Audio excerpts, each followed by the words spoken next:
¿ya alguien dilucidó cuántos electrones se transfieren en total? Sería C6H5NO2, ¿verdad? Vamos a ponerlo de manera lineal.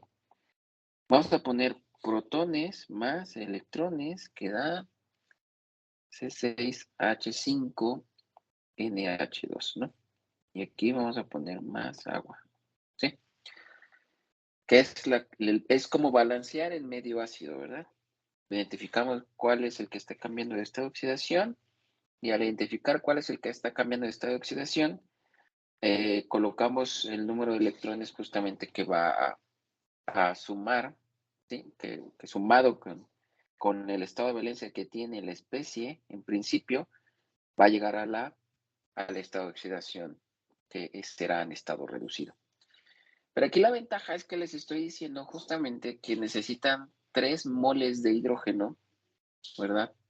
Para combinarlo con esta semireacción y que ahora sí la suma total sea justamente la reacción de pasar, aquí vamos a poner C6H5NO2 más 3 moles de hidrógeno, que me va a dar justamente C6H5NH2 más 2 moles de agua, ¿sí? Entonces, quiere decir que el hidrógeno va a estar de este lado, voy a poner del otro lado, voy a poner el protón y el electrón. Estos dos siempre van a ir en pares. Entonces, si yo tengo que sumar estos dos, ¿sí? Entonces, tendría yo que colocar un 3 aquí, ¿verdad? 3. La reacción del hidrógeno, justamente, si lo escribo en la reacción del hidrógeno que tenemos en la serie electromotriz, aquí serían 2 protones más 2 electrones, ¿verdad? Y a multiplicarlo yo por 3 para que sumado este con este, o sea, este con este, me dé justamente esta primera parte de los reactivos, entonces tengo que multiplicar por 3, ¿verdad? Entonces aquí multiplicaré por 3 esta parte y acá será multiplicar 3 por 2 y acá será multiplicar 3 por 2. Entonces de tal manera que 3, 6, 6. Ahí están los 6 electrones. Ahora, como esto tiene que estar balanceado de este lado con este para que se pueda cancelar, pues aquí ya le pongo 6 electrones y 6 electrones. Y entonces verifico justamente las moles de agua. Las moles de agua no van a interferir en la segunda reacción, por lo tanto, pues va a pasar igual. Entonces son 2. Así de fácil, ¿verdad? Ok, gracias. Sí. Entonces, ahora, ya tenemos cuántos electrones se deben de transferir, al menos en esta reacción principal. Porque lo que estoy haciendo es que el hidrógeno es mi base, ¿no? O sea, el hidrógeno ahorita no me interesa saber cuál es la base, en cuántos electrones necesita esta semireacción, ¿sí? Esta semireacción para poder llevarse a cabo, ¿no? La otra, pues siempre son 2 electrones. Y si yo quisiera hacer el balance ahora tanto del ánodo, porque esta puede ocurrir en el cátodo y esta ocurre en el ánodo, ¿verdad? Yo puedo balancear ahora en el ánodo esta reacción y no necesariamente decir que son 6 electrones los que se transfieren.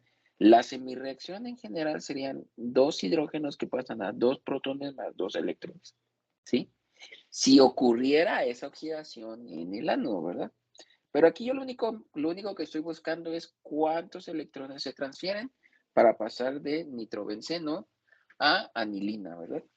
Entonces, si yo hiciera el balance por ion electrón, llegaría justamente a 3 electrones, digo a 6 electrones, ¿no? Entonces, ahí viene el utilizar la ley de Faraday. Intensidad por tiempo es igual al número de electrones transferidos en la semireacción, ¿sí? Por la constante de Faraday por el peso entre el peso molecular, ¿verdad? Ahora, nos están diciendo que la eficiencia de carga es el 80%, ¿sí? Quiere decir que 0.8 es igual a la intensidad real entre la intensidad teórica. Y la intensidad real es igual a 0.8 por la intensidad teórica, ¿verdad? Y en este caso la intensidad teórica es lo que yo estoy suministrando. Son los 3 amperes, ¿verdad? Ahí está, ¿sí? Tengo 3 amperes. La masa de la anilina es 1 kilogramo de anilina, ¿sí? Y de acuerdo a mi ecuación de la ley de Faraday, yo tengo intensidad teórica, ¿sí? El tiempo. Dentro de los datos no tengo el tiempo porque es lo que me están preguntando. Entonces voy a poner aquí tiempo con signo de interrogación. ¿Cuántos electrones se transfieren en la semirreacción, verdad? Son 6 electrones, 6 electrones. Entonces tengo Z para 6 electrones. Constante de Faraday ya la sabemos, ¿verdad? Y aquí necesitamos identificar qué es el que vamos a colocar. Son 1 kilogramo de anilina. Entonces estoy de este lado, vean. Entonces se entiende que en tiempo cero yo no tengo anilina, ¿verdad? Es hasta el tiempo t que voy a tener anilina, ¿sí? Entonces, ya sea que me ponga de este lado o que sea que me ponga de este lado, tengo que definir efectivamente mi escala de tiempo. En tiempo igual a cero no tengo anilina, tengo todo el nitrobenceno. Y en el tiempo t tengo toda la anilina y no tengo nada de nitrobenceno. Eso sería al 100%, pero nos están diciendo que es al 80%, ¿verdad? Entonces, nosotros, al momento de ahora sí ya de utilizar en la reacción, vamos a sustituir, en lugar de ser intensidad teórica, será intensidad real por tiempo, ZF, masa, le voy a poner aquí anilina, entre el peso molecular de la anilina, ¿verdad? Y la intensidad real no es más que 0.8 por la intensidad teórica por tiempo, Z por F, masa de anilina entre el peso molecular de la anilina, ¿verdad? Entonces, ahora sí, tengo que identificar el tiempo. El tiempo lo despejo y sería igual. ¿Cuántos electrones dijimos que se transfieren? 6, ¿verdad? 6 en la semirreacción, 6 electrones. Luego, 96.480 entre 0.8 por 3 amperes. 3 amperes. Y después, la masa la vamos a tener que tener en gramos, ¿no? Entonces, 1 kilogramo son 1000 gramos, ¿verdad? Entonces, por 1000 gramos entre el peso molecular de la anilina. ¿Quién identifica cuánto es el peso molecular de la anilina? Aquí no es 96.480, es 96.485. 93.13 gramos mol.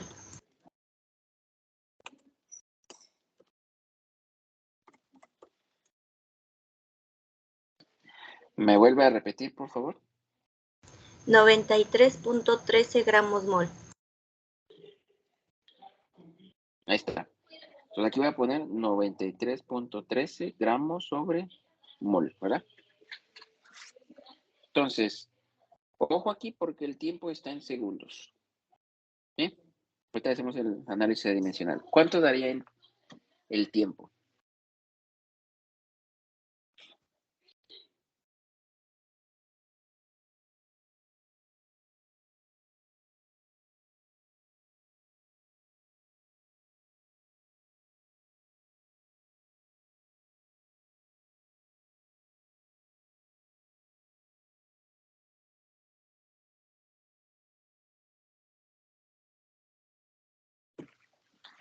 ¿Va a ser en segundos? En segundos, justamente. Por eso les digo, ahorita hacemos el análisis dimensional.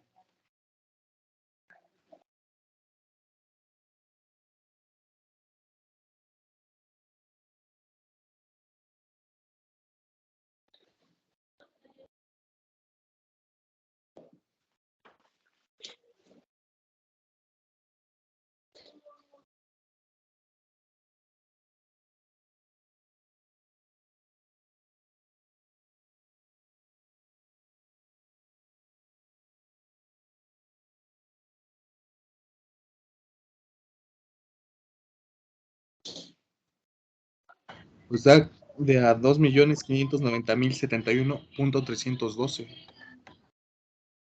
2.590.000, 90.000 ¿escuché bien? Ajá. 71.312. Ahora, 312. Ok. Ahora, esto lo pueden pasar a horas, ¿verdad? Una hora tiene 3.600 segundos.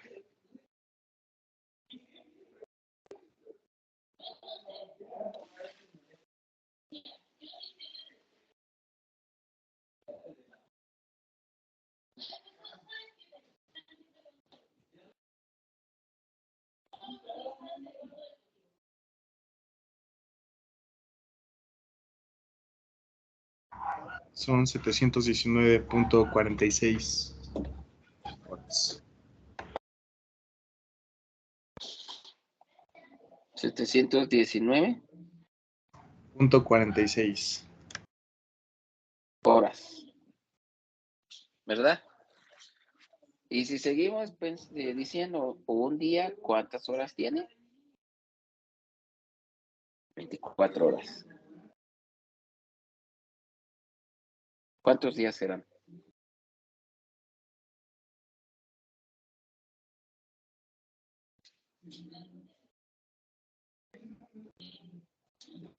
$29.97.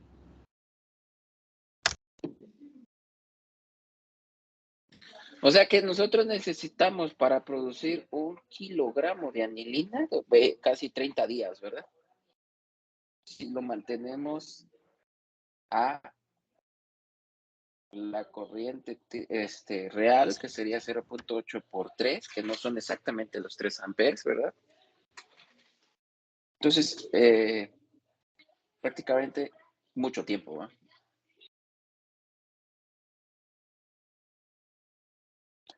Ok, entonces, vean, vamos a hacer el análisis dimensional para que ustedes vean que justamente sí debemos de tener segundos como respuesta, ¿no?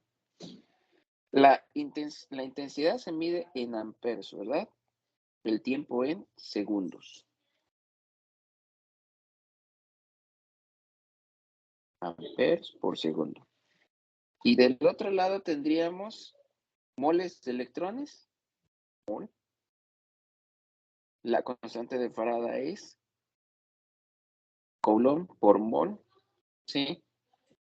Y también tenemos de este lado gramos sobre gramos mol.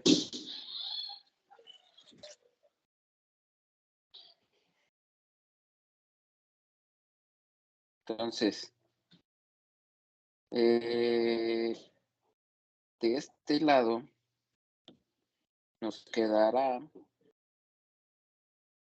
coulombs, ¿sí? Gramos con gramos se cancelan y nos van a quedar mol en la parte de arriba. Con estos moles se cancelan, nos quedarían, déjenme verificar, porque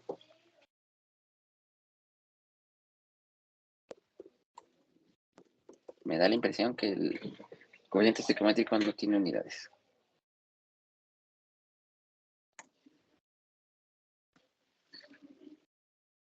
¿Sí?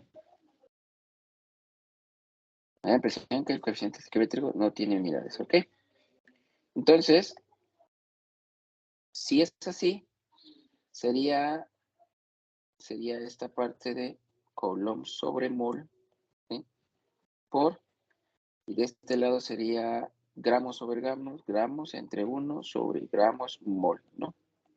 Sería Coulomb sobre mol y gramos con gramos, mol por mol se va para arriba, ¿verdad? Gramos por mol entre gramos. Se cancelan. ¿Y a qué es igual un Coulomb?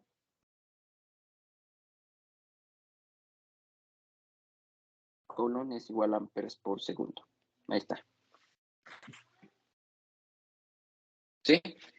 Entonces, con esto, si yo coloco justamente la intensidad de corriente en amperes, la masa en gramos, el peso molecular en gramos sobre mol, la constante de Faraday coulombs por mol, yo estoy justamente utilizando el tiempo en segundos, ¿va?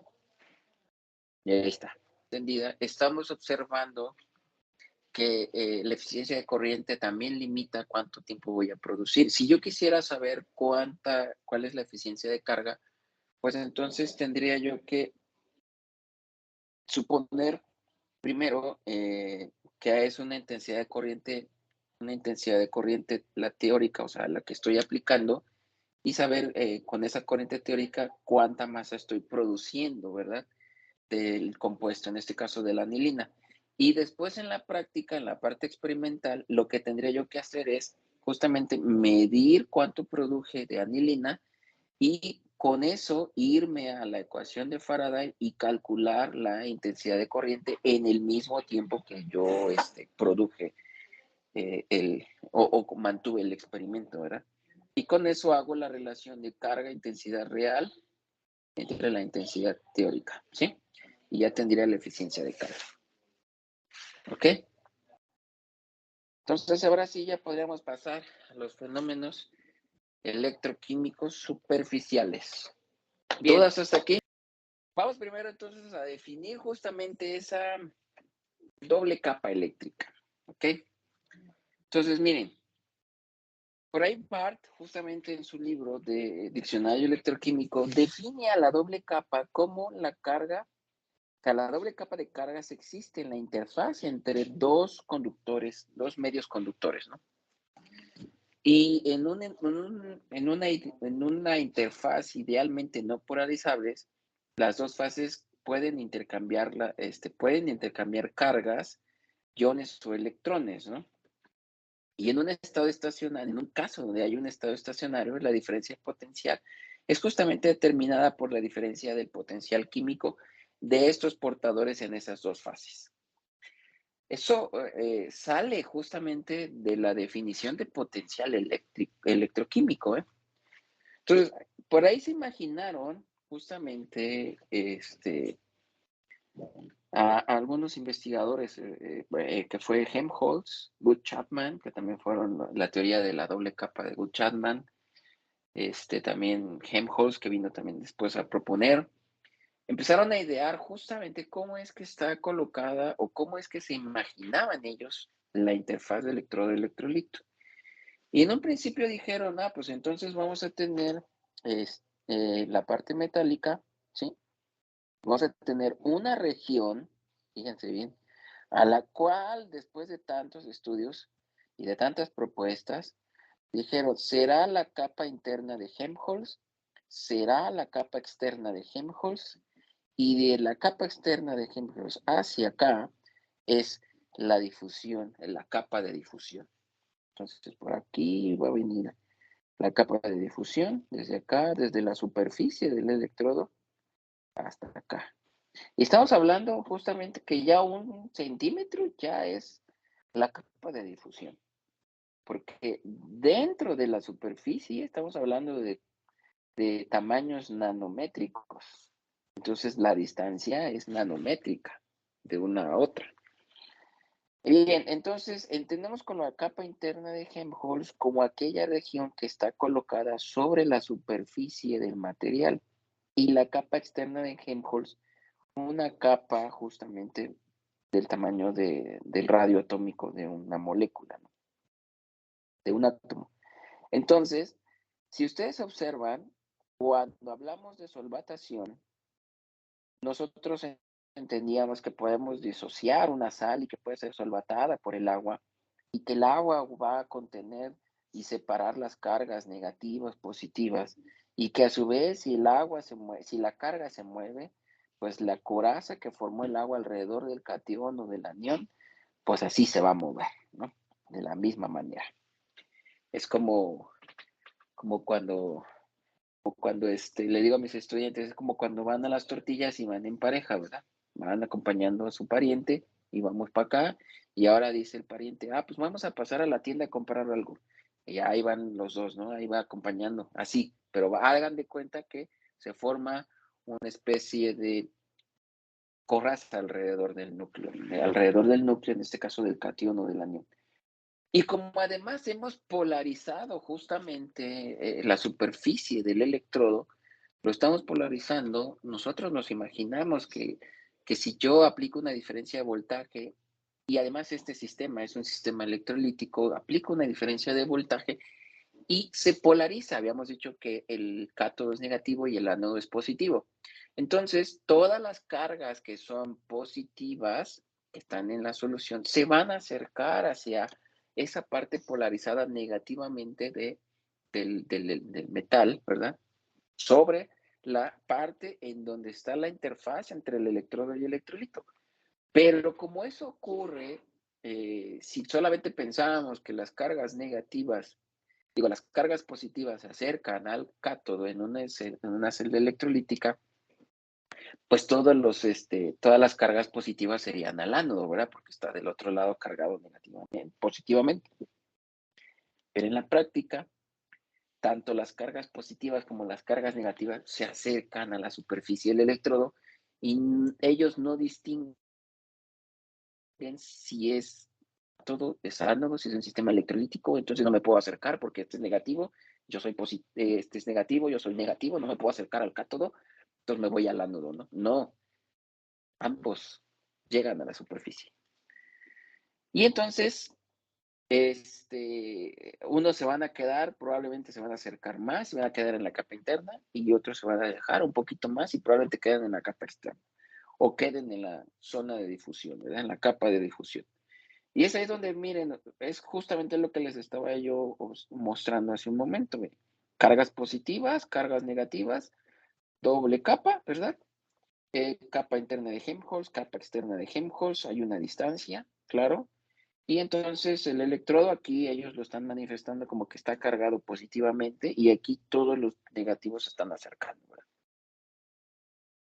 Pareciera fácil, ¿verdad? Pero no fue tan fácil. Esto llevó tiempo para masticarlo y que nosotros ahora lo podamos entender un poquito más.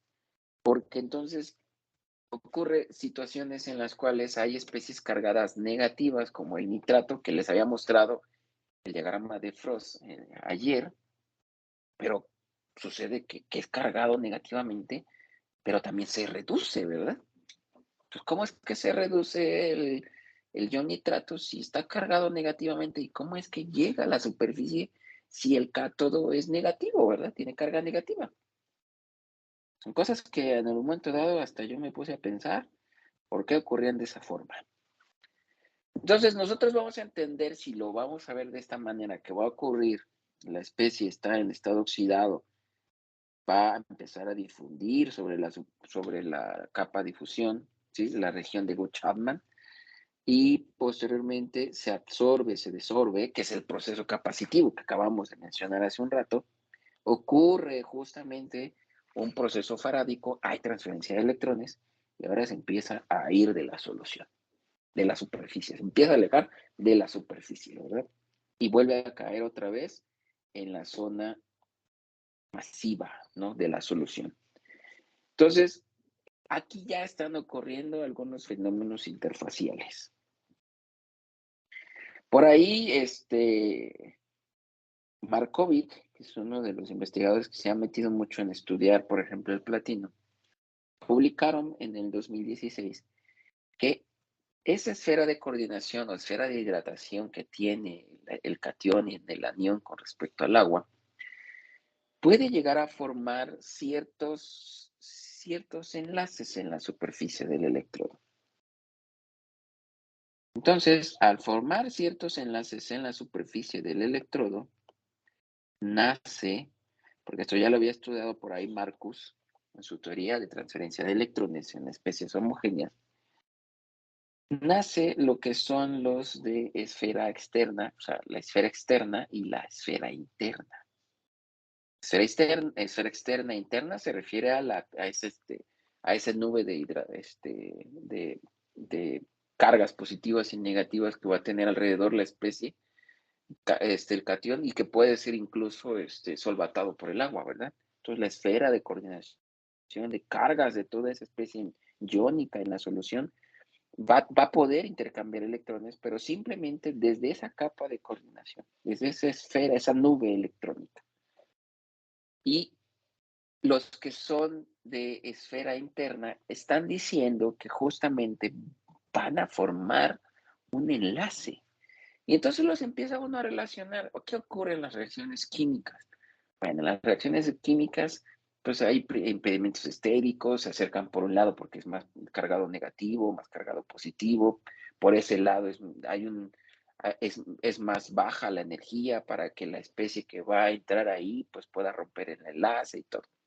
Pero habíamos dicho que esas especies orgánicas normalmente tienen enlaces covalentes. Y esos enlaces covalentes es por donde ellos transfieren esos electrones. Y es ahí justamente en donde en la superficie del electrodo, las especies que pueden formar un enlace con la superficie del electrodo se llaman de esfera interna, forman este enlace covalente y entonces pueden intercambiar esos electrones justamente al formar este enlace en la superficie. Típico caso, si yo absorbo un gas, el gas se va a absorber y al absorber formará un enlace covalente con la superficie. Es la manifestación como podemos entenderlo. Pero caso contrario con el ion nitrato. El ion nitrato es cargado negativamente, entonces no va a formar un enlace. Entonces será una esfera de coordinación externa y por lo tanto es un enlace, ellos le llamaron así, lo mencionan en ese artículo, un enlace no covalente. Yo diría que podría ser iónico, pero no tampoco es iónico. ¿Eh? Entonces, con eso se forman esos son los mecanismos de transferencia de electrones y entonces tendremos,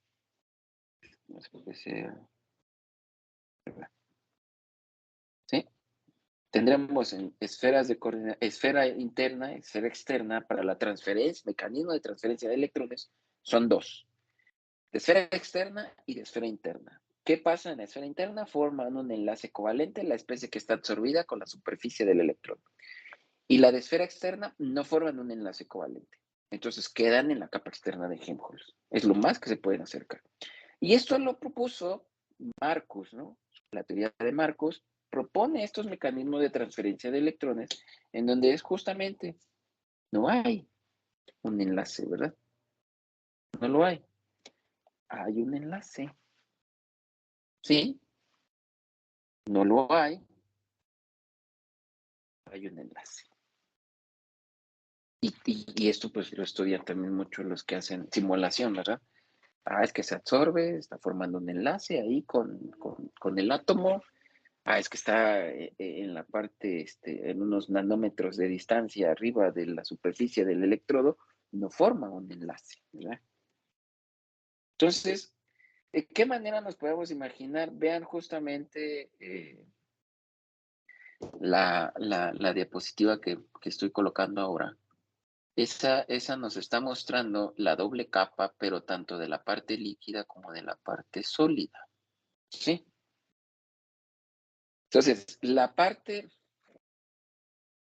del semiconductor, un semiconductor será aquel en donde del lado del material, pues va a tener portadores de carga y esos portadores de carga se van a estar moviendo sobre la estructura cristalina del metal, en este caso del semiconductor. Y del lado derecho vamos a tener todas estas regiones que les acabo de mencionar, la capa interna, la capa externa, esa es la capa de Helmholtz, la región de Guth-Chapman, ¿sí? De fusión y la región de concentración. Entonces, pareciera que es un espejo, ¿no? Porque aquí está en medio acuoso y acá está en medio sólido, ¿no? Entonces, si yo solamente me pongo a estudiar la parte de la solución, pues voy a tener tres fenómenos, ¿no? Migración, difusión y convección. Y del lado del material, pues no sé, no estoy observando qué está ocurriendo ahí, ¿verdad? Eso lo podemos estudiar con ciencia de materiales para más o menos tratar de darnos una idea de qué es lo que está ocurriendo, ¿no? Y entonces viene ahora sí la parte de de manifestar estos tipos de fenómenos justamente acoplando todas, la migración, la difusión y la convección. Son los tres fenómenos de transferencia de masa que van a ocurrir, sumándole ahora los fenómenos de transferencia de electrones. ¿Sí? Entonces, yo puedo identificar que en una solución donde hay una conductividad No es un conductor iónico débil, sino es un conductor iónico fuerte y por lo tanto puedo por ahí permitirme eliminar algunas cosas, ¿no? ¿Sí? O sea, la resistencia puede ser menor, la transferencia de electrones también va a ser menor porque también depende de la solución, cuántos iones están acercándose a la superficie, en cuánto tiempo se carga la doble capa, entre más saturado, menos movilidad de los iones, entre menos saturado, más espacio entre los iones, y eso también aumenta la doble capa, cuestiones de esas, ¿no? Entonces, los que propusieron por primera vez la ecuación que gobierna estos fenómenos es asociado a la ecuación de Nernst-Planck, en donde la primera contribución es un gradiente de concentración y es ahí donde nos estamos manifestando a la difusión. El otro es el de migración y aquí está, es debida al potencial químico y esto del potencial, del potencial eléctrico y esto del potencial eléctrico es el campo eléctrico. Entonces aquí está el campo eléctrico que en un principio yo les dije, pues resulta que nosotros podemos identificar que si solamente voy a medir el flujo de electrones en una sola dirección, pues diré, no tengo efecto del eje Y ni del eje Z, solamente del eje X. Y entonces, haciendo eso, pues me estoy dando solamente una dirección. Pero en el caso de la electroquímica y de los electrodos, pues no solamente voy a tener una sola dirección, lo voy a tener en las tres direcciones. Por eso es un gradiente de potencial eléctrico. Y finalmente tendré la convección, ¿verdad? Que ahí puede ser convección forzada, convección natural, y en la mayoría de las veces lo que trato es de que esa convección forzada o natural no modifique la distribución de las especies en la solución. Entonces, yo podré eliminar la convección a través de ¿qué? A través de del medio conductor, la concentración de las especies, y probablemente no pueda yo eliminar ni la difusión ni la migración. ¿Por qué? Porque si se dan cuenta, esta es la distancia cero y hacia acá empieza a aumentar. Si lo vemos de manera vertical, sería el eje Y, ¿verdad? Y aquí lo estoy viendo de manera horizontal, o sea que estoy colocando de manera horizontal el electrodo y justamente tengo el eje X, ¿no? Conforme me voy alejando de la superficie del electrodo, va disminuyendo el campo eléctrico y es negativo, ¿no? ¿Sí? Y lo mismo ocurre con respecto a la especie que está en la superficie. Si estoy hablando de la especie oxidada que va a empezar a difundir hacia la superficie del electrodo, aquí es mayor y empieza a caer. Por eso hace ratito tenía yo ahí una curva que justamente manifestaba ese comportamiento, ¿verdad? Entonces, si me alejo de la superficie, pum, ¿sí? Esta concentración de la especie oxidada va a ser mayor. Y caso contrario con la especie reducida, cuando ya ocurre el proceso farádico, es el mismo comportamiento que el efecto del campo eléctrico. Empieza a disminuir, a disminuir, a disminuir, a disminuir, y es justamente que la concentración es máxima acá, pero es mínima en el bulk de la solución. Entonces, si ustedes observan, con estos tres fenómenos yo ya puedo quedarme solo con difusión o con migración y hacer todo el flujo o el mismo tratamiento que hicimos con lo de conductividad, ¿verdad? Pero ahí solamente me gustaría que ustedes tuvieran la noción de estos fenómenos que pueden ocurrir en la superficie y que más adelante ya si tienen interés pues puedan empezar ustedes a entrar a la matemática de esto que no es tan fácil, ¿verdad? ¿Sí? Entonces, ahora sí entramos, una vez que hemos entendido qué ocurre con las leyes de Faraday y que lo podemos relacionar también en los sistemas electroquímicos con elementos pasivos, más o menos darnos una idea, qué ocurre cuando aplico corriente constante, qué ocurre cuando aplico voltaje constante, qué ocurre cuando mi carga es variable o hago una rampa de voltaje.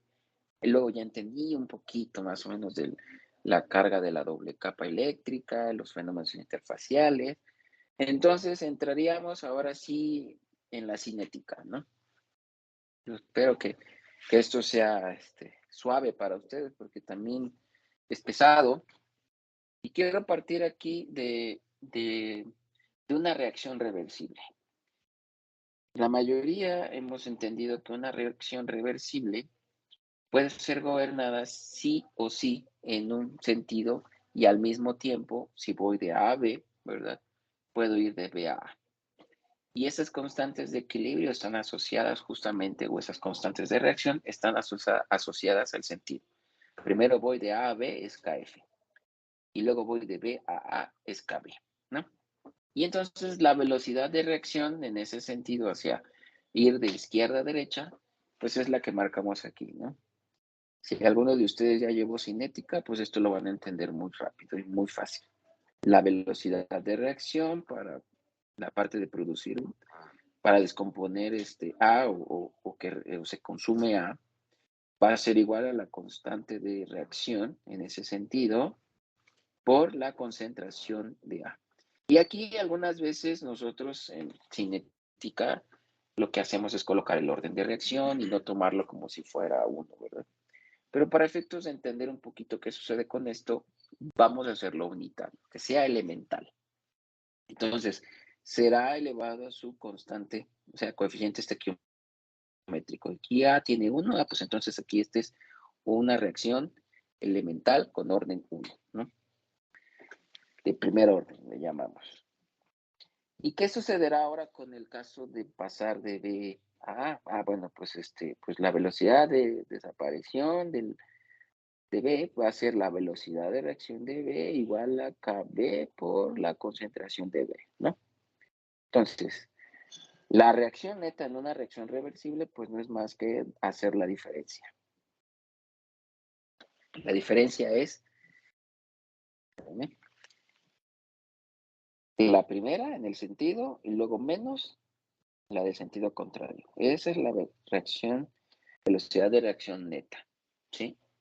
Y si se acuerdan ustedes, pues la velocidad de reacción no es más que la variación de cambio de la concentración con respecto al tiempo.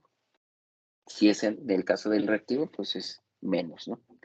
Y oh, sorpresa, esto ya parece ley de Faraday, ¿verdad? Entonces, recordando la ley de Faraday, habíamos dicho que era variación de cambio del número de moles en función del tiempo, ¿verdad? Y esto lo asociamos a intensidad entre ZF, pero yo voy a colocar el área del electrodo sumergido, la cual es el área de la sección transversal, que justamente va a estar de frente al otro electrodo, cumpliendo nuevamente lo que es la conductividad, ¿sí?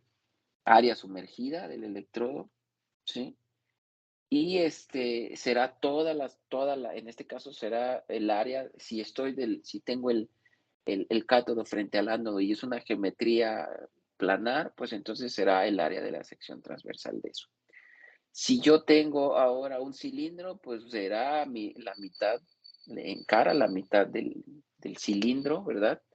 Y justamente enfrente al cátodo o al ánodo, dependiendo cuál es el que estoy analizando.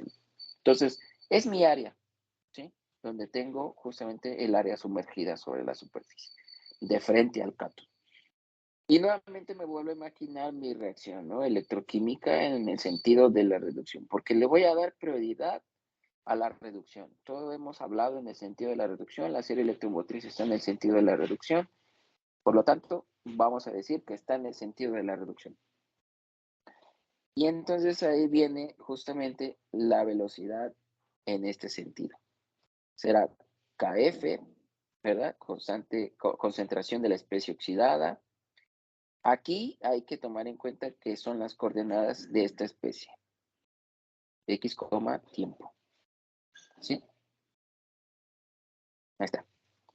Entonces, voy a considerar que esa X es 0.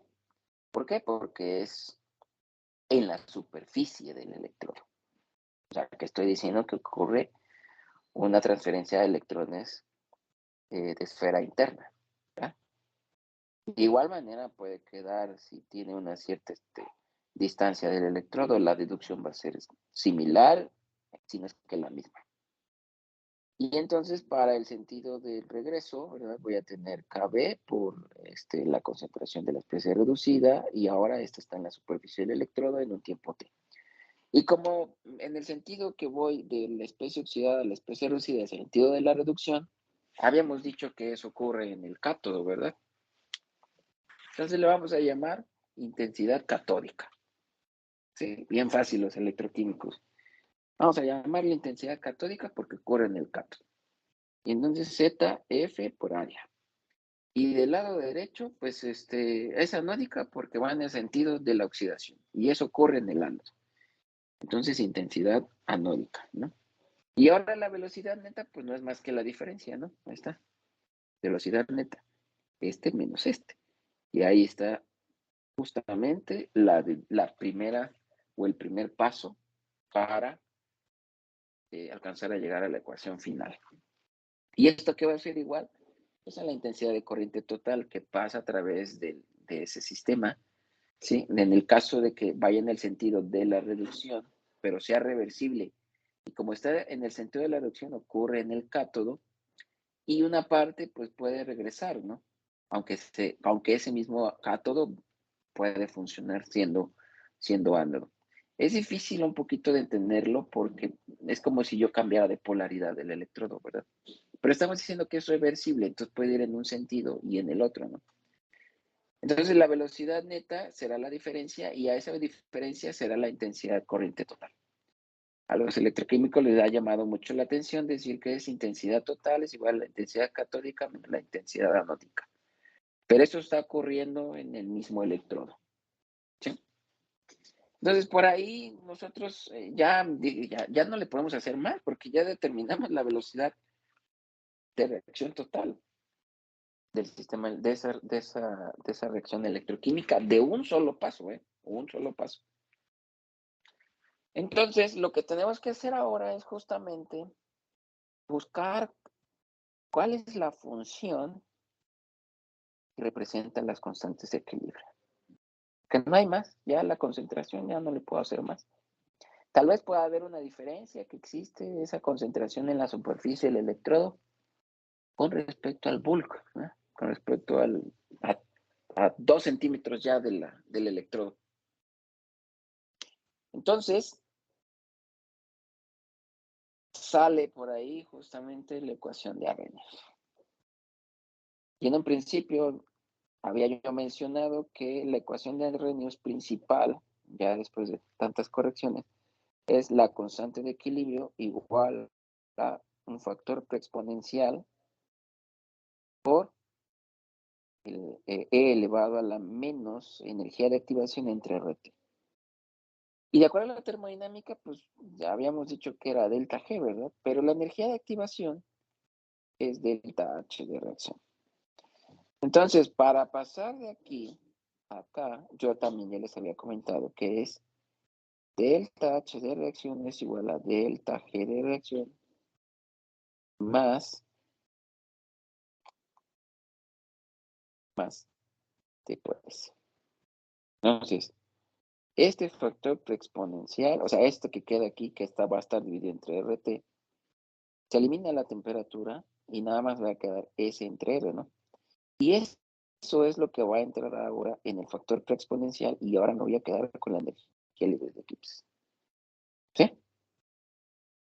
Ok, por ahí alguien dijo, pues es que es la energía libre de Gibbs, hay que graficar la energía libre de Gibbs con respecto a la coordenada de reacción. Y durante todo el tiempo yo siempre me he preguntado, ¿cómo definimos esa coordenada de reacción?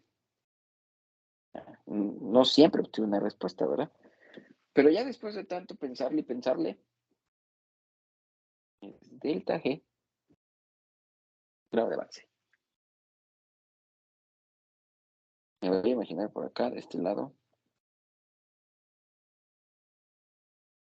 G, grado de avance. Primera curva. Habíamos dicho que la energía libre de Gibbs con respecto al grado de avance, esa derivada del lado izquierdo es negativa y por lo tanto es espontánea, ¿verdad? Y del lado derecho es positiva. Y en un principio está en equilibrio, ¿no? Ahí está. Los dos. Y ahí está. Energía de activación. ¿Verdad? Ahí está, desde aquí donde se cruzan hasta acá. Y después alguien dijo, yo no voy a graficar eso, yo simplemente voy a graficar. Antes de pasar a la siguiente, voy a poner otro color. Color azul.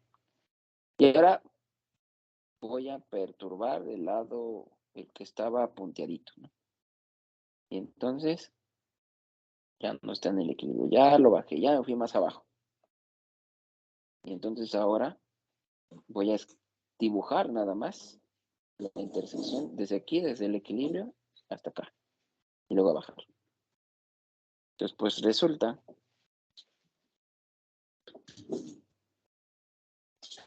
que es algo así. Activos, productos. Energía de activación que va desde acá, ahora hasta acá. ¿Sí? Entonces, teniendo eso presente y ahora también teniendo presente que era igual delta G de reacción, ¿verdad? Menos ZF por el potencial de equilibrio, ¿sí? Teniendo en cuenta esto, ahora vamos a decir justamente, están en el equilibrio, ahí está. Y ahora lo perturbo del lado derecho, que es la especie oxidada, para salir a especie reducida, y voy a aumentar justamente en el sentido hacia abajo, o sea, más negativo, voy a aumentar Fe menos E0, que es el cambio. Y entonces, este es a voltaje, que es lo mismo que dijo Barr en su libro, al voltaje que estoy cambiando, y esto es al voltaje que yo definí como estado estándar. Puede ser el estado estándar o puede ser un potencial formal. ¿Sí? Y entonces estoy observando cuando yo ya cambio de aquí a acá, hicieron este zoom. Y ahí está, ¿no? El punto de esta diferencia, este punto de acá, que es esta porción de acá, esta porción de aquí, esta de aquí, es esta porción de acá. Y entonces empezaron a sumar a cuál era la suma del cátodo, la catódica. La catódica es desde este punto hasta el más de abajo, ¿verdad? Y la del estado estándar, pues es desde donde está el equilibrio hasta este punto, ¿verdad? Entonces, la catódica va a ser igual a sumar esta parte, ¿sí? Más la que está estado estándar, que está acá. Y luego la anódica, pues como la anódica está considerando ahora la estado estándar, está considerando la misma que de la catódica, está de este punto. Y luego la anódica, pues es simplemente de este punto acá, ¿no?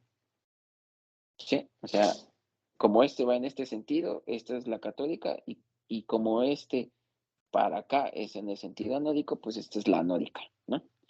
Entonces dijeron, pero esa alfa que está ahí es algo que me está identificando como cuánto se aleja, ¿sí? Se aleja justamente de la posición de donde estoy de aquí, del estado estándar, que es mi estado que yo inicialmente propuse. ¿Cuánto se está alejando de esa porción? Entonces, a eso le llamaron coeficiente de transferencia de carga. Y eso no es más que una eficiencia que va de 0 a 1. Entonces dijeron, pues la delta G catódica va a ser igual a la delta G catódica estado estándar y le voy a sumar la porción. Si es 1, pues es ZF por E menos E0. Y estoy diciendo que toda la reacción se va al sentido de la reducción, pero no ocurre de esa forma. Entonces, si es reversible, debe de haber una porción que esté siempre del lado del sentido de estar del estado reducido al estado oxidado. Entonces, esto después, el resto será en el otro sentido. Entonces, vuelven a decir, como este es el sentido que estoy diciendo, lo pongo positivo y ahora en el otro sentido le resto. Y ahora sí, parte de magia sale de la ecuación de Arrhenius, primeramente la ecuación de Arrhenius, sale ahora las constantes de equilibrio. KF va a ser igual a F', que es el estado, el que les estoy mencionando, donde ya metimos la entropía. Luego E menos delta G, ¿sí? Catódico entre RT. Y el KB, pues es delta G anódico entre RT. Y aquí sustituimos estas definiciones, ¿no? Estas dos. Entonces, para eso, ellos lograron entonces, finalmente, en el libro de Barr, lograron identificar, bueno, pues también es una medida de la simetría en la barrera. Si es 0.5, pues es como si fuera espejo. Vean cómo se desplaza a espejo. Si es menor a 0.5, vean cómo está más acostado la porción de la reducción, ¿sí? Entonces estoy favoreciendo más el sentido hacia la oxidación. Y si es mayor a 0.5, vean, está más, más pronunciada la pendiente en el sentido de la reducción y más acostada en el sentido de la reducción. Ahora, a mí me gusta mucho mencionar y me llama mucho la atención justamente que si de este lado es el sentido espontáneo, este es el lado del sentido no espontáneo. Y en un sistema electroquímico, pues si yo estoy induciendo el sentido de la reducción que no es espontánea, pues estoy en esta región donde le tengo que suministrar energía. Venciendo esa energía de activación, que es la delta H, caigo en la región de la otra curva en donde ya es espontáneo el proceso. Y por lo tanto, procede de pasar de reactivos a productos, ¿verdad? Y entonces se entiende un poquito más claro esta parte. Pero yo lo entiendo más claro, no sé si los demás lo entienden de la misma manera, ¿verdad? Y se los comparto. Entonces, una vez que ya tenemos ahora sí deducido esto, estas dos, las colocamos dentro de la ecuación de Arrhenius y ahora expresamos las constantes de equilibrio. Y ahí está, todo esto lo voy a llevar en una sola expresión. Y entonces es menos, porque era menos, ¿no? Entonces todo esto se vuelve menos. Y acá como este era menos, ahora se vuelve más. Y también todo esto me lo voy a llevar en uno solo. Entonces, como esto en el equilibrio, ¿de en dónde están en el equilibrio? Pues cuando están en estado estándar, están en el equilibrio. Y entonces esto es igual al, el catódico es igual al anódico y por lo tanto es la constante de equilibrio estado estándar. O el punto del potencial en donde lo estoy aplicando, ¿no? Si es a un bar y 298.15 Kelvin, pues es mi estado estándar. Definiendo entonces la constante de Faraday entre RT, es más fácil manejar las ecuaciones ahora en adelante. Y entonces en lugar de poner justamente toda la expresión de F entre RT y irlas escribiendo, que está justamente aquí está la F, pues ahora solamente voy a arrastrar esta F cursiva y será K0, acá está K0, E a la menos alfa ZF por la diferencia de voltaje para KF y KB. K0, E a la 1 menos alfa ZF por la diferencia de E menos E0. Y entonces estoy definiendo ahora, utilizando estas definiciones, las sustituyo dentro de la ecuación que acabo de deducir desde una reacción reversible y ahora tendré ZFA, que es esa área, constante K0, concentración en la superficie del estado oxidado, concentración de la especie reducida en la superficie del electrodo por ¿no? Se vuelve ya nada más sustituir. Y aquí es justamente lo que yo les había mencionado que en la parte termodinámica, que fue si mal no estoy, fue la tercera clase, perdón. Sí. Si estoy en el equilibrio, no voy a poder transferir ninguna corriente. Entonces, la corriente es cero. Si la corriente es cero, ¿qué creen que sucede? Se igualan estos dos. Quito los exponentes. Pan. Y ya llegué, oh sorpresa.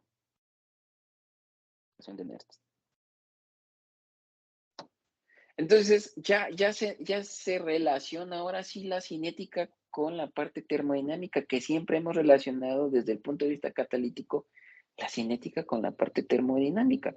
Si la cinética, la variación de cambio de la concentración en función del tiempo llega a un punto en que es cero, pues quiere decir que tanto el lado derecho como el lado izquierdo de la reacción están mal equilibradas y por lo tanto termodinámicamente he alcanzado el equilibrio. Pero eso no se veía, no lo habíamos, en el transcurso de la historia, no se les había ocurrido hasta cuando la ecuación de Bottle-Volmer es justamente propuesta a partir de una reacción de equilibrio. Y entonces yo puedo tener justamente la ecuación, ¿sí? Tener para esa especie. la especie reducida y la especie oxidada. Y si es la especie reducida con respecto a la especie oxidada, puedo yo relacionar justamente el potencial de equilibrio, ¿verdad? Y es más fácil de entenderlo, porque entonces diré, no hay corriente, alcanzó el equilibrio, y ese voltaje pues está definida por la ecuación de Nernst, se acabó. Y es termodinámica pura. Pero se dieron cuenta que a pesar de que ellos, sus instrumentos llegaban a medir miliamperios, el avance de la electroquímica se vio beneficiada por el avance de la electrónica, y entonces dijeron, yo puedo medir corrientes muy pequeñas. No solamente por 10 a la menos 3, puedo medir por 10 a la menos 6, puedo medir por 10 a la menos 9. Y estoy hablando de microamperios, de nanoamperios, ¿verdad? Y entonces ahí dijeron los electroquímicos, oh sorpresa, pero no es cero. Es cero porque yo ya no lo puedo medir, pero no es cero. Entonces, ¿qué dijeron? Sí, son iguales, pero ahora le vamos a llamar densidad de corriente de intercambio, porque ocurre en un sentido y esa misma intensidad de corriente es la misma para el otro sentido. Y entonces dijeron los iguales.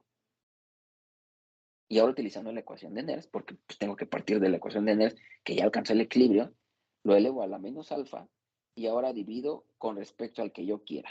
Si es este o es este. Y al dividirlo, o sea, esta ecuación con respecto a esta, he logrado encontrar la densidad de corriente de intercambio que es proporcional a K0 y que a menudo puede ser sustituida por K0, que es lo mismo que les estoy diciendo, dentro de la ecuación cinética. O sea, en lugar de utilizar I0, voy a utilizar esta expresión. Y sí queda claro por qué cambio el asterisco. Porque ahora estas concentraciones, como ya alcancé el equilibrio, toda la solución es más homogénea. Y entonces la concentración de la especie reducida y la concentración de la especie oxidada dentro de la solución es máxima. Y entonces, no importa si estoy en la región normal de la solución, en el seno de la solución, o si estoy en la superficie de la solución. Entonces le pongo un asterisco. Y si la concentración de la especie oxidada en el bool de la solución es igual a la de la especie reducida, pues la densidad de corriente de intercambio queda como ZF a K0 por la concentración. ¿Sí? Entonces, con eso, justamente, ahora me voy a la ecuación de Botel-Borme y he logrado definir la I0, ¿sí? Concentración en la superficie, concentración en el seno de la solución, concentración en la superficie, concentración en el seno de la solución y en el sentido de la reducción, sentido de la oxidación. Y si no hay transferencia de masa, porque dijimos, puede que haya o no haya, pero electroquímicamente la mayoría de las veces tengo que considerar, a pesar de que la medida que estoy utilizando de la relación de corriente contra voltaje, es sensible la superficie a esos cambios de concentración, aún así hay manifestación también de defectos de transferencia de masa.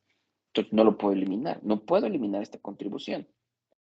Pero vamos a decir que no hay contribución por efectos de transferencia de masa. Entonces, estos dos se hacen uno, estos dos se hacen uno, y solamente me voy a quedar con esta expresión.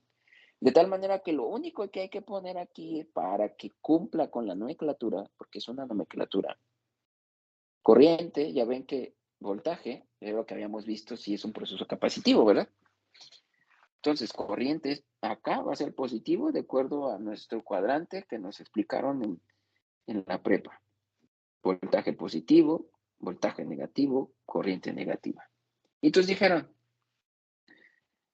si es positivo, toda esta región es de oxidación. Si es negativo en corriente, toda esta región, ¿ok? Si es negativo en corriente, toda esta es de reducción. ¿Sí? Entonces, no importa que si yo me voy justamente en el potencial de equilibrio dictado por la ecuación de Nernst, me voy hacia acá y en un principio observo un pico, ¿sí? Tendré corriente de oxidación, pero si en ese mismo sentido, pero ahora me voy y observo, veo que en lugar de ver corriente de oxidación, que en un principio era así, algo así, ¿verdad? Ahora hay corriente de reducción. ¿Sí? Entonces, la corriente, el signo de la corriente me dicta justamente cuál es el sentido de la reacción. Si es una reacción de oxidación o es una reacción de reducción. Esto ya es convención. Ya lo dijeron, ya dijeron, vamos a ponernos de acuerdo. Y corrientes positivas son de oxidación, corrientes negativas son de reducción. Y aparte definimos el sobrepotencial, la medida, la diferencia que existe entre mi estado de referencia con respecto al potencial que estoy aplicando. ¿Sí? Que incluso este potencial puede ser, en algunos casos en corrosión lo ponen con respecto al potencial de corrosión, ¿sí? El termodinámico. En otros casos lo podemos poner con respecto al del hidrógeno, que puede ser cero. Y en otros casos, pues simplemente puede ser una medida del potencial a circuito abierto, que es en el equilibrio, y entonces pongo potencial de equilibrio aquí y hago una diferencia con respecto al potencial que estoy aplicando. Y ahí sí voy a decir, es positivo, me estoy yendo más positivo con respecto al potencial de equilibrio, entonces estoy definiendo el sentido hacia la región anódica, porque entendemos que esto es oxidación anódica, o me voy hacia el sentido catódico. Eso es lo que dicen los electroquímicos. ¿Me voy al sentido anódico o me voy en el sentido catódico? Con respecto al potencial de equilibrio.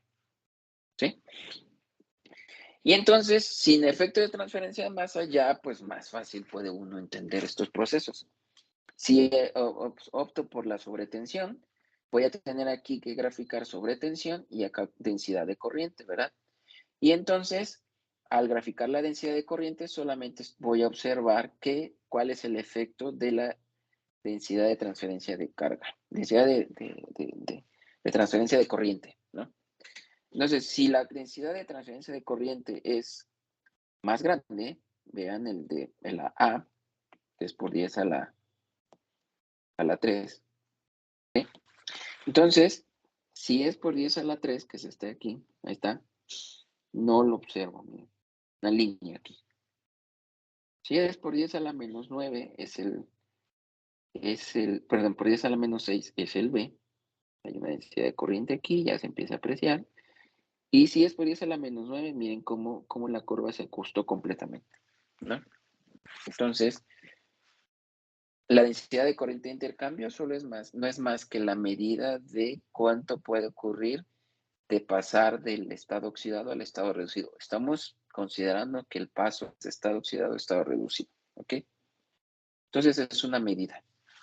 Y esta densidad de corriente en catálisis es muy importante, porque si yo quiero mover para la producción de hidrógeno o para la reducción de oxígeno, esa densidad de corriente de intercambio pues debe de ser mucho mayor. Entre más grande sea, mejor para nosotros y por lo tanto decimos, ese catalizador es bueno, comparado con otro que puede ser un estándar, ¿no?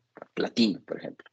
Utilicé el platino, lo promoví la reducción, producción de hidrógeno, pero resulta que el platino, su densidad de corriente es muy pequeña comparada con, no sé, un composito por ahí, ¿no? Y entonces decimos que el composito es mejor que el platino. Y sorpresa, hemos hecho un avance en la ciencia, ¿no? Porque estamos dejando de utilizar el platino. Y entonces, ¿qué sucede ahora si consideramos que el efecto de la transferencia de carga? Pues yo les dije, el efecto, la transferencia de carga, el coeficiente de transferencia de carga no es más que la medida del sentido hacia dónde se va la reacción preferencial y además, junto con la densidad de corriente, pues entonces puedes decir, va más al sentido de la reducción, ¿sí? Su eficiencia es del 0.75%, se va hacia la reducción, toda la especie oxidada se va hacia la reducción y por lo tanto la carga, el sentido más está hacia la preferencia, ¿no? Entonces, si es 0.75, estoy favoreciendo la reducción. Aquí no no estamos cumpliendo con la nomenclatura, ¿eh? Bart simplemente graficó esto así tal cual. Porque entonces diríamos, pues es que es corriente positiva, entonces ¿cómo es que cumple esto? No concuerda con la nomenclatura. Pero no se preocupen. Hagan de cuenta que estamos entonces en el punto 75, o sea, el punto 25, que es este de aquí, si es corriente positiva. Pues entonces aquí en el sentido de la reducción es 0.75. Y aquí es donde estamos favoreciendo justamente el sentido de la reducción, mientras que el sentido de la oxidación se ve mermado. Luego me voy para acá y voy a quedar en 0.5, ¿verdad? Aquí están balanceados tanto el sentido de la reducción como el sentido de la oxidación y es simétrica la ecuación, ¿sí? Y luego después acá, ¿sí? Aquí es 0.25, ¿va? Entonces aquí no se favorece para nada el sentido de la reducción, sino se favorece más el sentido de la oxidación. Y ese es el efecto de tener una transferencia de carga mayor, ¿no? Al punto 5. Si yo estoy observando que quiero favorecer la reducción. Y por ahí entonces llega Julius Staffel, que fue un químico alemán que trabajó primero con Fischer, ¿sí? En el campo de la química orgánica, y luego se cambió a la electroquímica con Wilhelm Ostwald, de la dilución, ¿verdad? Ellos lograron entender que si había mucho peso del lado de la reducción, la ecuación de Bottle-Volmer, es justamente lo que estamos observando acá. La ecuación de Bottle-Volmer, ¿sí? Mostraba que esta densidad de corriente era mucho más alta comparada con la del lado de la oxidación. Y entonces dijeron, pues esto es mucho más grande con respecto a ¿no? Compara. Y entonces eliminan esta contribución y dicen, puede que esto no lo tomemos en cuenta y solamente nos vayamos en el sentido de la reducción. Y ahora sí, la ecuación de Bottle-Volmer llega a ser de esta naturaleza y tendré la intensidad de corriente de intercambio E y elevado a la menos alfa z por el sobrepotencial, y aplicando el logaritmo de ambos lados, tener el logaritmo natural igual al logaritmo natural de base, digo, el logaritmo natural de I0 menos alfa zf entre RT y de acá. Entonces, alguien dijo, vamos a graficar esto con respecto a la sobretensión, ¿sí? Y, por sorpresa, si yo digo, no quiero despreciar esto, entonces, si digo esto es al revés, ahora 1 menos alfa fzn es mucho mayor que el otro, a la alfa zfn. Entonces vuelvo a llegar a lo mismo, pero ahora aquí no es alfa, es 1 menos alfa, ¿no? Entonces graficaron las dos ecuaciones, ¿sí? Las dos porciones, y se dieron cuenta que justamente aquí está la pendiente de Tafel. Y que el origen, en la intersección del origen, está la densidad de corriente de intercambio. Entonces, si yo estoy estudiando, por ejemplo, la producción de hidrógeno, y voy desde protones hasta hidrógeno, y esto empieza a subir, pues para mí es mejor, porque estoy teniendo que hay una mayor densidad de corriente de intercambio. Y aparte la alfa es mayor a 0.5, pues qué buena onda, ¿no? Porque entonces ahora, si es mayor a 0.5, estoy favoreciendo el sentido de la reducción, que es lo que me está importando, y no estoy favoreciendo tanto el sentido de la oxidación. Y ahí es donde ya les digo, ya tiene sentido por qué un catalizador, un electrocatalizador, es mejor que otro. Entonces, yo les dije que esto es solamente en un sistema de un solo paso, del estado oxidado al estado reducido. Pero sorpresa, en la electroquímica, lo acabo de mencionar, no todo es de una sola reacción, de un solo paso. Vamos a tener reacciones químicas, reacciones electroquímicas, ¿sí? Las cuales, por ejemplo, para la producción de hidrógeno, puede ser que yo tenga un protón en solución, se absorbe en la superficie del electrodo, luego esa especie absorbida consume un electrón y ahora se vuelva un protón, un radical que está absorbido justamente sobre la superficie del electrodo y está intercambiando electrones. Entonces, ese intercambio de electrones es un proceso farádico y además forma un enlace covalente. Y es el paso determinante. Muchos de los que hacen simulación dicen cuánto se absorbe y cuál es la fuerza de absorción, ¿no? de ese protón. Y ahora, ¿con qué facilidad va a romper ese enlace? Entonces, una vez que ya está absorbido, ¿sí? Dos moles o dos moléculas de hidrógeno absorbido, me generará un hidrógeno gaseoso. Y entonces ahí empieza a imaginarse uno. Hagan de cuenta que están las bolitas, así me lo imaginaba yo al principio, aquí está en 3D, ¿no? ¿Sí? El electrodo, como lo sucedió con el de cobre y el del oro que les mostré.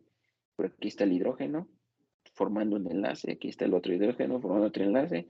Y oh sorpresa, pareciera que a veces hay una relación entre esta distancia de átomo a átomo con respecto a la distancia que habrá entre este electrón, este protón y este otro protón, y es factible de que estos dos puedan unirse, romper este enlace y ahora irse como hidrógeno gaseoso. Del otro lado, bueno, aquí estoy diciendo que el paso determinante es justamente la ecuación de Volmer, porque pues ellos fueron los primeros que dedujeron su ecuación y con base en ellos dijeron, esta es la ecuación de Volmer. Y ahora, en el otro sentido es que esto es rápido, la de Volmer es rápida, la absorción de los protones es rápido, y ahora hay un paso determinante. El paso determinante ahora es la reacción de Tafel, ¿sí? Por ahí Fletcher sacó varias, por eso les digo, no es nada necesario a veces que yo les deduzca todo en este caso de la cinética, porque, por ejemplo, Fletcher en sus artículos ya dedujo todo lo que tenía que deducir con respecto a cada uno de estos pasos y cómo es la pendiente de Tafel, si es un mecanismo de químico, electroquímico, químico, si solamente es un químico y un electroquímico, si es electroquímico, electroquímico, químico, y también eso está asociado con Nichols and Shane, que fueron otros de los que propusieron también ciertos modelos para poder representar cómo un comportamiento puede ser característico de un mecanismo en donde hayan diferentes pasos, claro, todos son en serie en este caso, y a su vez que haya una diferencia entre que sea químico, electroquímico, nada más. Nivel, ¿no? Pero es parte de lo que les puedo yo compartir a ustedes y que de aquí puedan partir ustedes para poder entender más esos fenómenos interfaciales, comprender más los procesos electroquímicos, la cinética electroquímica. Tal vez, a lo mejor ahorita es pesado, ¿no? Pero con el tiempo y con la práctica se vuelve cada vez más y más fácil de entender. Y sobre todo aquellos que están estudiando un posgrado y que les llama la atención justamente este tipo de análisis, ¿no? Primero acá, le habíamos dicho que esto es igual, ¿sí? ZF, o sea, Z es el número de electrones transferidos, constante de Faraday, área, K0 y concentración. Ojo aquí porque si yo paso el área del otro lado, esto ya se convierte en densidad de corriente de intercambio, ¿verdad? J0, ¿no? Entonces, con esto nos regresamos al ejercicio, justamente, y ahora en el ejercicio, pues ya sé que es densidad de corriente de intercambio ZFA por la concentración. Perdón, ya no lleva la componente del área, ¿verdad? Entonces sería ZF K0 por concentración. Y ahí está. Entonces, tienen que justificar. La constante K0 es adimensional, coulombs por mol, acá, y acá tendríamos mol por litro, ¿no? O mol por metro cúbico. ¿Sí? Si es mol por metro cúbico, más bien debe ser mol por metro cúbico, porque F es igual a ¿qué? A Coulomb por mol, y la constante de equilibrio está en unidades de centímetros por segundo. Hay que pasarla a metros por segundo para que justamente de ahí esa multiplicación nos va a dar en densidad de corriente y entonces es amperes por metro cuadrado, ¿no? Ahora, si lo quieren dejar en centímetros cúbicos, pues entonces hay que convertir en lugar de mol por litro, mol por litro lo pasamos a mol por centímetro cúbico, ¿no? Y ya podemos manipular un poco más la densidad de corriente. Y luego dice aquí, esto está interesante porque entonces pueden ustedes ya teniendo su ecuación completa de la ecuación de Nernst, pueden ustedes ahora utilizar la ecuación de Nernst y se pueden graficar. Entonces hagan su gráfica que la corriente sobrepase los límites de 600 microamperios, ¿sí? Tanto anódico como catódico, desprecien el efecto de transferencia de masa, y entonces la ecuación justamente para efectos de transferencia de masa es esta de aquí. Yo les recuerdo, aquí hay que multiplicarlo por -1, o sea, esta debe ser negativa, ¿sí? Es I0, me deja escribir, ahí está, I es igual a menos I0, ¿sí? Y todo lo que va de este lado. Aquí va un signo negativo, menos, y todo lo demás. Para que entonces ahora sí corresponda el comportamiento de la gráfica, con lo que habíamos comentado. Entonces, será I, I es igual a menos I0, ¿sí? Por todo lo demás que viene acá, ¿no? Y entonces ahora sí, la parte donde es corriente positiva será anódica y la parte donde es corriente negativa será catódico. Y les va a quedar justamente como nosotros lo graficamos dentro del equipo. Y luego dice ahí, dibuje, ¿sí? Dibuje el logaritmo de base 10 o logaritmo natural de la densidad de corriente con respecto a n. Si ustedes ya dieron los valores justamente para la ecuación de Bottle-Volmer arriba de 600 microamperios, debieron de proponer también esa sobretensión, ¿sí? La sobretensión es justamente esta porción, esto de aquí, ¿sí? ¿Qué es esto, no? Al final de cuentas es esto. Pero también pueden decir, yo quiero que sea esta E0, 0, ¿no? Porque es la del hidrógeno que voy a utilizar. Entonces, la sobretensión es igual a E, ¿no? Se cancela este. Y finalmente, pues tendré voltaje aquí, ¿no? Voltaje. Y entonces ahora sí, puedo jugar con la ecuación de Bottle-Volmer un poco más fácil. Ahora, para eso entonces hay que sacar, una vez que ya sacamos el inciso B, hay que graficar ahora, sacarle el logaritmo absoluto de la densidad de corriente, ¿sí? Tanto la parte positiva como la parte negativa. Y eso lo vamos a graficar con este. Y el comportamiento que deben de obtener es justamente el de este estilo. ¿Sí? Mañana veremos justamente la parte de instrumentación. Y ya con eso cerraríamos justamente esto de la cinética, pero ya con la parte experimental y darnos una idea más o menos de cómo lo podemos atacar.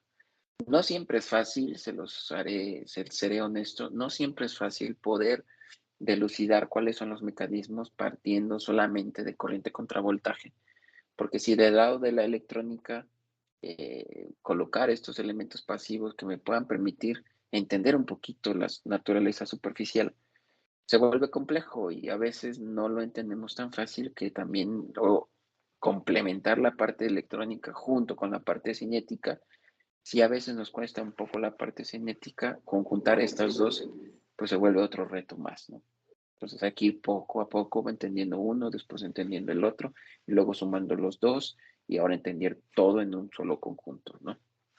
Considerar que la reacción del electrodo, ¿sí? De la especie oxidada a la especie reducida, bajo las condiciones donde la concentración de la especie reducida es igual a la concentración de la especie oxidada, y esta a su vez es igual a 1 milimolar, ¿ok? La constante K0, ¿sí? Es igual a 10 a la menos 7 centímetros sobre segundo. Alfa es igual a 0.3 y el número de electrones transferidos de esa reacción es 1. Entonces lo que les piden ahí es calcular la densidad de corriente de intercambio. Por ahí les dejé una ecuación que es justamente cuando estos dos son iguales, ¿no? La Sí, otra es profe. partir de plata, de ion plata a plata cero. Claro que no hay concentración porque es metal, entonces no vamos a tomar en cuenta la concentración del metal ahí y solamente pudiéramos nosotros representar la parte catódica, ¿sí? La anódica no la tomamos en cuenta. para poder depositar. Y ahí es donde vean cómo la densidad de corriente de intercambio se vuelve 0.8, ¿verdad? Es alfa, es beneficiar 0.8, ¿no? Entonces, en un sentido será la concentración del ion y en el otro sentido será la, la concentración de la plata depositada. Pero les digo, la plata no tiene concentración si está en estado metálico, ¿no? A menos de que estemos estudiando la física y química del estado sólido. Ok, muy bien, con eso sería de mi parte todo para el día de hoy.